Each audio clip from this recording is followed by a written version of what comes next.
of life being tenuously balanced. We'll hear that a lot, both in Maimonides' commentaries of the New Year, but elsewhere in the Machzor itself, that good and wickedness are always in tension within the human spirit, that unlike our Catholic and other Christian neighbors, there's no sense of an inherent flaw in the human spirit, but like the symbol for yin and yang, we are finely balanced and tuned, and the spirit, the moral impulse, is what helps us challenge between our id and our superego, so to speak. And there is, I think, a fulcrum of all of the curses, which I recall correctly as chapter 48, verse 47 and 48. Verse 28, those verses. Which is to say, because you did not serve God in joy and gladness, parenthetically, when you had the chance, what will become of you is to serve God in misery, to serve others, to be immiserated. So, of course, our sages react to that much in the same way they react to commandments in Leviticus to celebrate Sukkot with joy, or to love God with joy elsewhere. That it seems unfair, to say the least, to command an emotional state. You can't tell a child, be happy, stop crying. It's not really the way emotions function. And it seems likewise unfair from a religious and moral and ethical system to insist that your rapprochement, your rapport with God, is based on your ability to smile. I think some of us experience this at holidays like Simchat Torah and Purim. This idea that we should come to shul and be gay and festive when we may have had a fight with a spouse, when we may have received a bad grade in a course, when we may have gotten a demotion or a dressing down from a superior at work. It's just not something one can conjure forth. Although, on the other hand, you can fake it till you make it. There is some scientific study that if you hold a pen between your teeth, the very act of the physiological act of smiling can eventually translate into improved feeling. No, it's a real phenomenon. They've done. No, yeah, that's true. Holding it in your lips, making this face, relative to holding it in your teeth, which makes effectively a smile, yields different results. Not statistically strong, but statistically significant. So sages, if I recall correctly, like Rashi and Ibn Ezra, I don't know if they're being polemical or a little bit facetious, say that this is the only mitzvah in the Parsha. We keep hinting at the things, the conditions for blessing and curse, but those sages of the medieval period roughly say that the mitzvah, the thing that this all rests upon, is your ability to be happy. It's tough. It's tough. We're going to get to what I think they're really saying. They're not talking about going to a party, having a drink, laughing with friends, being gay or frivolous. They're talking about something else. We'll get to that in a moment. But I really am every year struck by that pair of verses, the idea that if you are not serving God in joy, you will wind up being immiserated. At least to see that as allegory. Josh Gettinger and I talk every year when he's here for this parsha and the other parsha of curses, whether these are metaphor or literal, and he sees them as a parable, among other things, for climate change and the ways in which we can despoil the world itself. I'm more wont to see most of Scripture as metaphoric and allegorical and teaching us something about a more profound truth than the words themselves. But there is a really lovely midrash that suggests that you had the choice to build and repair roads so that pilgrims could get to Jerusalem, and now you're going to become slaves and serfs to repair Roman roads so that pagans can get to their sacrifices. You had the choice to serve God, and now you will be immiserated to serve foreign oppressors.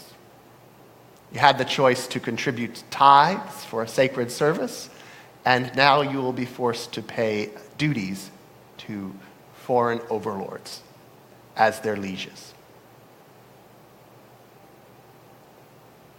I think, this is a conversation I had briefly years ago with Leon Hasden, joy is in so many ways a choice. I mean, we know, I can't offer immediate examples, but we know of people who celebrated God with awe and joy during the Shoah. And we know of wealthy people who seem quite miserable and insecure. This is all possible. They don't station in life and objective, what one might say, objective quality of life don't correspond to lived experience. Or else we wouldn't get continual reports that the Philippines is the happiest country in the world, whatever that means. But I think, as the Dalai Lama wrote about 20 years, and as David Brooks is writing now, he wrote a book called The Second Mountain, which I'll be teaching you about on Yom Kippur, they're not talking about being happy in the sense that we might comprehend it. They're not talking about seeing a movie, reading a comic book, having a drink, going out to a party, going to see a stand-up comic, although all those things are wonderful. They're talking about that something that by the Talmud is called simcha shel mitzvah, the joy of right action. One might call it the joy of mitzvah, the joy of doing the right thing, of living a holy, sacred, and righteous life. And righteous almost, I mean that in the sense of going on the right path. And Maimonides kind of homes in on this point in his law code, saying, I think the words he uses are frivolity is not the mitzvah. The mitzvah is service. The mitzvah is being a part of something greater than yourself, of subsuming your identity into the identity of the world and into the demands that God would place on us, the lure that God wishes us to grasp to become better people.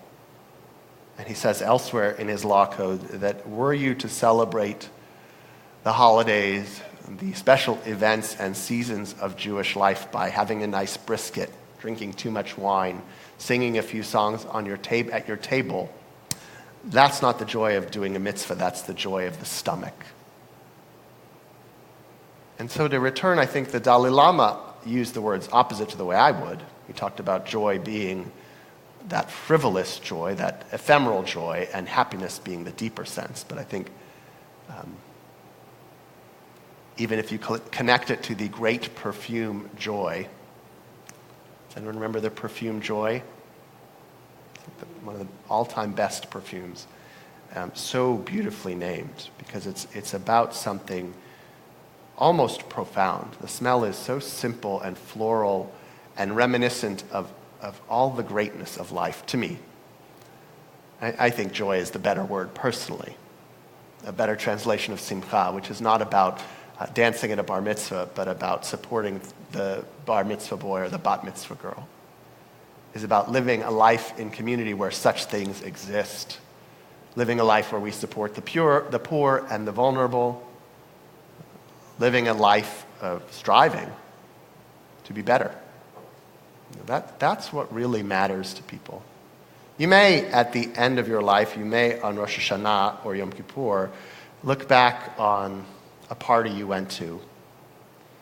But what gives life its significance and its depth is the embeddedness of a life in deeper causes. So I think if we hearken back to that metaphor, that imagery of the two mountains, and half the tribes on one and half the tribes on the other, each sort of shouting and echoing their blessings and curses across the valley, there's always that tension. How are you going to come? How are you going to look at life? What are you going to strive toward? How are you going to orient yourself, your eyes, your heart, your focus towards the good? And my little catchphrase is often, good things are coming to me, which is simple, a simple mantra that in no way invalidates the fact that suffering happens. In no way invalidates the fact that there is illness and dogs get run over and people suffer and die inexplicably. Young people can die in their sleep, God forbid. But it orients us to the fact that every day something good can and usually does happen. Coffee, listening to the birds, seeing last night some bats fluttering as I walked home from temple. Little and large episodes of goodness can happen at every moment, have happened in your past year, and God willing will happen in 5780. In no way invalidating or erasing the challenges that are sure to come just as surely,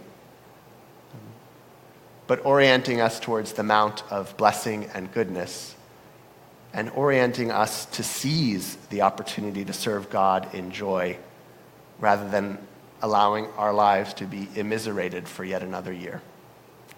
So I hope as we move in the next few days and you prepare your last weeks towards Rosh Hashanah and Yom Kippur, my blessing to all of you is that this year be oriented towards goodness, joy, and delight, the delight of right action.